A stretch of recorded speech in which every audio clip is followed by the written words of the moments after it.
হাসিনার অহংকার এবং দেমাগ এবং কথার জন্য আজকে বললাম তাদের পতন হয়েছে। শেখ হাসিনার কোনো দেশপ্রেম নাই। যদি দেশপ্রেম যদি থাকতো উনি 5 লক্ষ নেতা কর্মীদের রেখে উনি বিদেশে পালিয়ে যেতে পারতো না। উনি এদের কথা ভাবে নাই, নিজের স্বার্থের জন্য উনি দেশ থেকে পালিয়ে গেছেন। এবং এদেশে এরশাদ বলেন, খালেদা জিয়া বলেন, যে সময় তারা ক্ষমতাচ্যুত হয়েছেন বা ক্ষমতার থেকে চলে গেছেন, ওনারা অন্য কোনো দেশেই পালিয়ে যান নাই বা দেশ থেকে চলে যান নাই।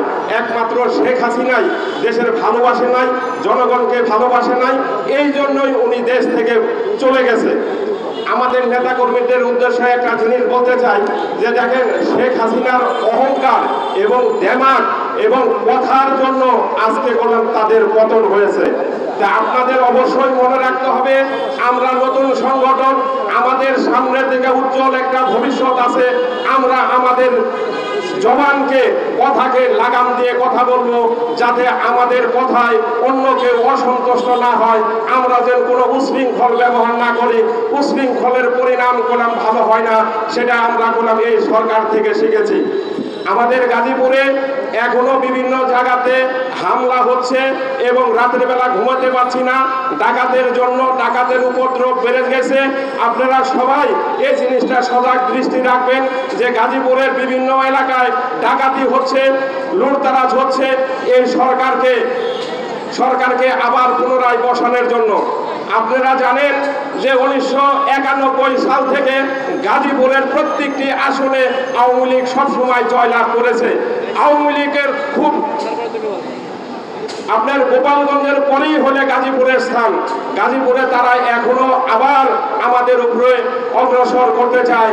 প্রিয় ভাইয়েরা আমার, আপনারা যদি গণ অধিকার পরিষদ করেন তাহলে আপনারা দেখেছেন বিগত দিনে আমরা ঝড় বৃষ্টি মাথায় নিয়ে কালভার্ট রোডে প্রোগ্রাম করেছি। ঠিক যেরকম ঝড় বৃষ্টি রোদ বৃষ্টির মধ্যে আমরা আন্দোলন করেছি। আজকে এই সমাবেশকে সফল ও সুন্দর করার লক্ষ্যে আপনারা দয়া করে এই চেয়ারগুলিতে বসে যান। প্রিয় ভাইয়েরা আমার, আজকে 15ই আগস্ট এই আওয়ামী লীগের দোসররা যেভাবে চিন্তা করেছিল প্রতি উত্তর একটা দিবে, কিন্তু তাদের এই প্রতি উত্তর ভেস্তে গিয়েছে। আজকে আমাকে এক আওয়ামী লীগের নেতা কমেন্টে জানিয়েছিল যে আমরা 10 লক্ষ মানুষ ঢাকায় আমরা অবস্থান করছে।